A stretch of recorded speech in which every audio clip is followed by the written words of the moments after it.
Selamat siang. Assalamualaikum warahmatullahi wabarakatuh. Ini adalah kelas online mata kuliah Ekonomi Politik Bangunan. Tema diskusi kita kali ini adalah tentang pemikiran-pemikiran ekonomi klasik, ya. Pemikiran-pemikiran ekonomi klasik, ya.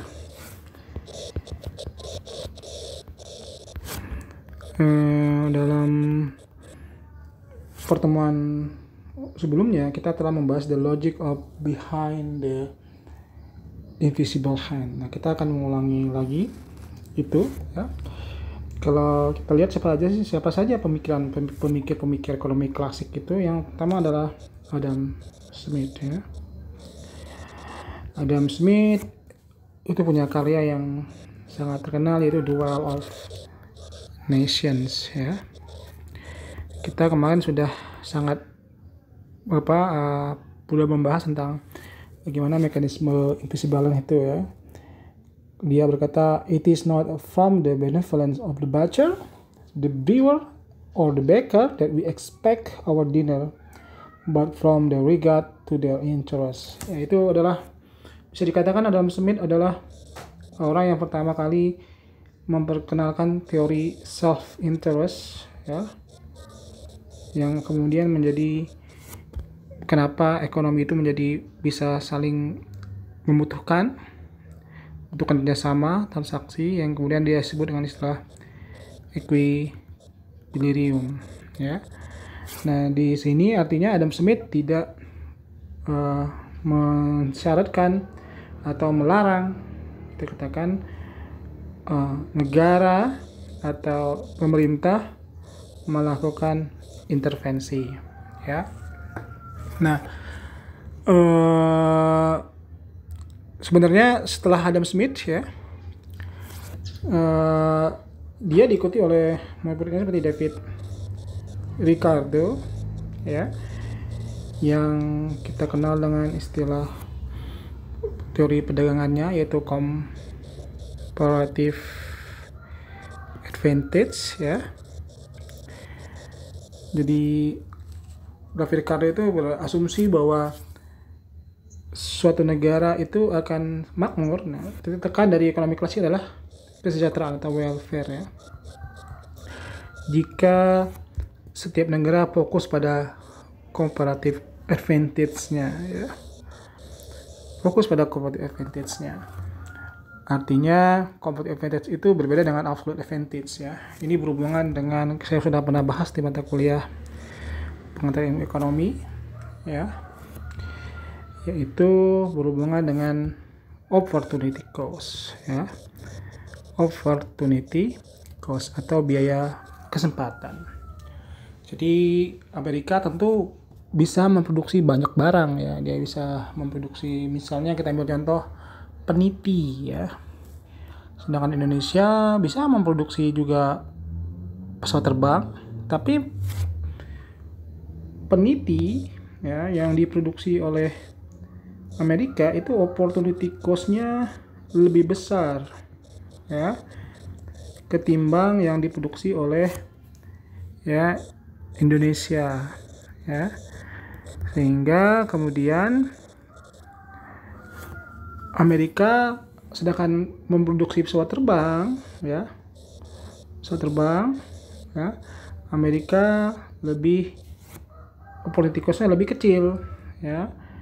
Nah, Amerika opportunity cost-nya lebih kecil, ya.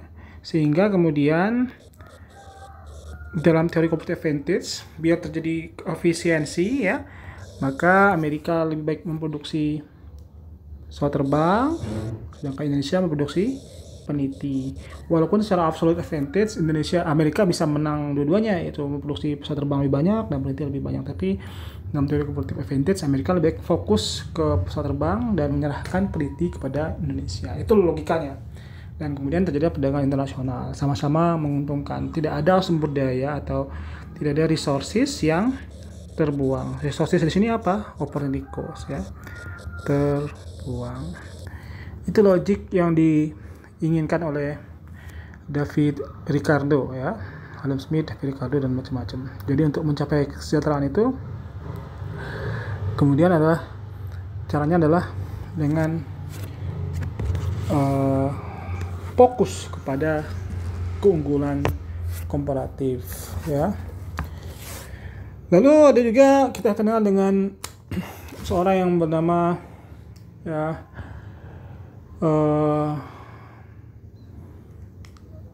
Jean-Baptiste Say ya. Jean-Baptiste Say ya.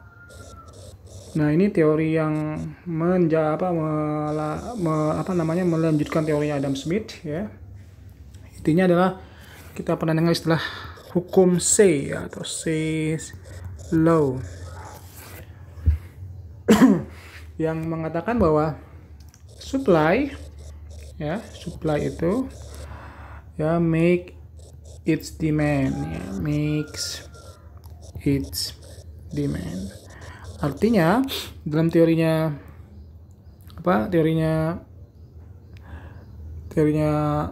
Jean-Baptiste Say bahwa supply itu dengan otomatis membuat demand-nya ya. Kemudian setiap negara, setiap memproduksi supply, maka otomatis akan ada demand-nya sendiri ya. Sehingga kemudian negara tidak perlu khawatir dengan kelebihan demand, karena demand otomatis akan memuncul supply ya. Itulah kemudian logika yang dipakai oleh teori-teori klasik ya, terutama Jean-Baptiste Say ini mengatakan bahwa supply lah barang sebanyak-banyaknya, karena demand juga pasti akan menentukan demand-nya. Nah, ini logika yang kemudian menjadi memicu krisis tahun 20-an ya, yang dikenal dengan istilah Malaise ya. Jadi pada tahun itu ada kondisi ekonomi di mana terjadi over supply, tapi demand terhadap produksi barang itu tidak banyak ya. Artinya ada masalah dengan dengan supply yang berlimpah ya, tapi demand-nya sedikit ya, Nah, ini membantah teorinya klasik ya. Ternyata pada Great Depression atau Malaise, kita sebut istilah Great Depression ya, pada tahun 1929 aslinya mulainya ya, sampai tahun 30-an ya, tapi awalnya tahun 29 ya, di Amerika tepatnya, lalu menuju ke Eropa. Ternyata oversupply ya, tapi demand orang nggak banyak ya, agregat demandnya nggak banyak. Nah, kemudian kalau kita lihat secara model misalnya ya, kondisinya seperti ini nih ya. Anak-anak yang belajar ekonomi itu udah paham nih ya. Nah, ini agregat supply-nya ya, ini agregat demand-nya ya. Nah, ternyata supply yang banyak itu ternyata tidak didorong oleh agregat demand. Terjadi pergeseran di sini nih ya, agregat demand-nya. Ini long run agregat supply, ini real GDP ya. Real GDP ini namanya price level. Nah, kalau secara matematik seperti ini nih modelnya ya. Ini agregat demand-nya bergeser ke AD0 ke AD1, equilibrium-nya ini di sini ya. Nah, ternyata ada namanya di sini resesi gap ya, atau resesi gap ya. Ternyata apa yang dikatakan Baptiste itu nggak berjalan ya. Supply ternyata tidak diikuti dengan demand, karena daya beli masyarakat yang berkurang. Nah, kemudian dari realitas inilah melahirkan apa yang disebut ekonomi Keynesian ya, mazhab yang kedua ya. Keynesian itu intinya adalah mengkritik atau memperbaiki teori klasik ya. Nah, yang dikeluarkan oleh atau merupakan buah pikiran dari seorang bernama John Maynard Keynes ya. John Maynard Keynes ya. Nah, Keynes itu kemudian mengatakan bahwa perlu yang namanya intervensi dari pemerintah ya. Nah, mazhab Keynes yang melakukan intervensi terhadap pemerintah itulah yang kemudian sebagai antitesis ya dari mana? Dari teori klasik ya yang menolak peran negara atau yang kita sebut dengan istilah invisible hand ya.